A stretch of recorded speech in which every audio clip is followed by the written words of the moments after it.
10 years ago, Fox 11 News went undercover to examine life on the streets in Compton for two very young gang members. During the last decade, many of our viewers have asked us what happened to them. Chris Blatchford is here with the answer. Chris.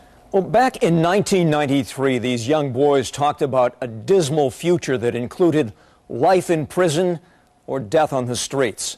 So let's revisit Chucky, Midget, and the Tortilla Flats gang to see if their lives are a self-fulfilling prophecy. Here in Compton, it's the way of the gun.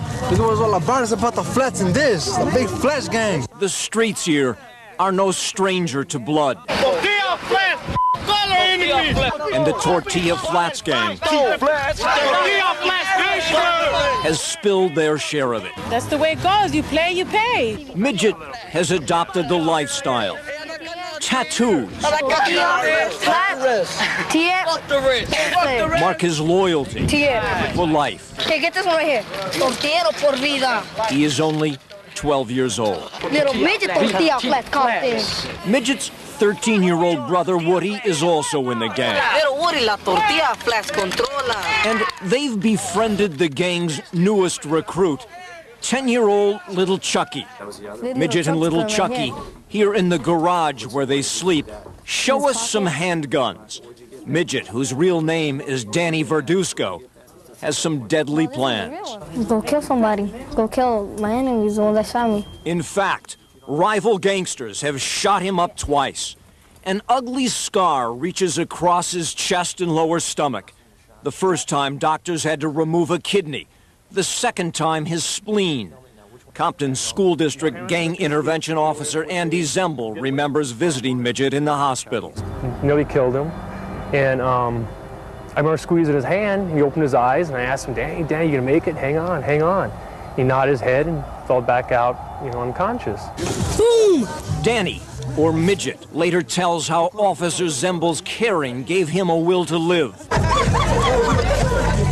But it doesn't pull him away from the gang. He's soon back carrying a concealed weapon, and sometimes with Chucky nearby.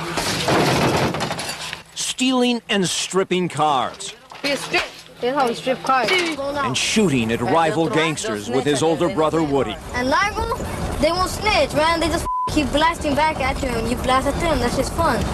We having shootouts. If my brother dies, if somebody kills him, I'll have to back him up. I'll keep beating those fools up over and over until I kill one of them. That's how it is. Midget spends most of the next half-dozen years locked up at juvenile hall, camps, and California Youth Authority. No father in the picture, and a mother who lost control of her sons. There's nothing I can do or say that'll make them do what they're supposed to do. I wish they wouldn't be involved in this, because I know they're gonna die, or they're gonna end up in prison for the rest of their life. Court records say at age 14, Midget is on a self-destructive path. He's put on psychotropic medication. But later, here at CYA's Nellis School in Whittier, he joins an anti-gang program and gets his high school diploma. I think he was looking for someone to care about him, someone positive to have in his life, other than the older homies. When Midget's released from Youth Authority, Officer Zembel arranges for the now 19-year-old to have the tattoos taken off his face at a Beverly Hills plastic surgeon's office.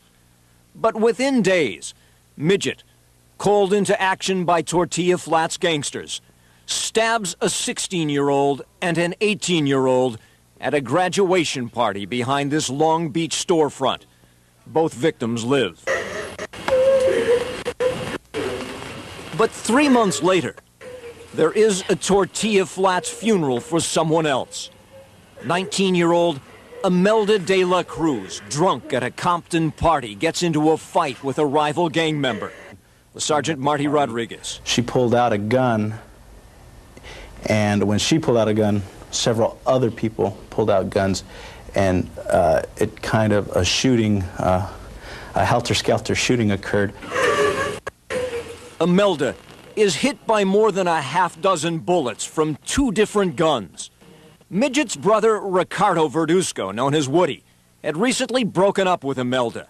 They had a 4-year-old son together named Adrian. Witnesses say Woody, upset and disrespected by Imelda's death, shows up about a half-hour late for the funeral service. Late, say prosecutors, because he's stopped off to murder someone first. Johnny Rios is a Tortilla Flats gang member known as Big Chucky. He was involved in the shootout at the party where Imelda was killed. And prosecutor Alan Jackson says that will cost him his life. Johnny Rios is being executed, and there's no question about it. This isn't an accident. Friends since childhood with Woody and Midget. Johnny doesn't hesitate when Midget asks for a ride to the funeral. But when Johnny pulls up in the driveway of this Linwood house, they intended for him to die. Johnny is ambushed. Woody puts 10 9mm slugs into his car, 6 of them fatal. Then Midget walks up and puts 2 .40 caliber slugs into Johnny's head. So close, the shells fall in his lap. The car is still running when cops arrive. Johnny never had a chance. They were making Johnny pay for Imelda's death. That killing, the same day that Woody shovels dirt into Imelda's grave. Woody and Midget are eventually arrested, tried, convicted of first-degree murder, and sentenced to life in prison without the possibility of parole. They became cold-blooded killers, through and through. Midget's sentencing evaluation describes him as everyone's worst nightmare. And county jail intelligence links him to a convicted lady killer named Alfred Salinas, known as Tigre, a member of the Mexican Mafia.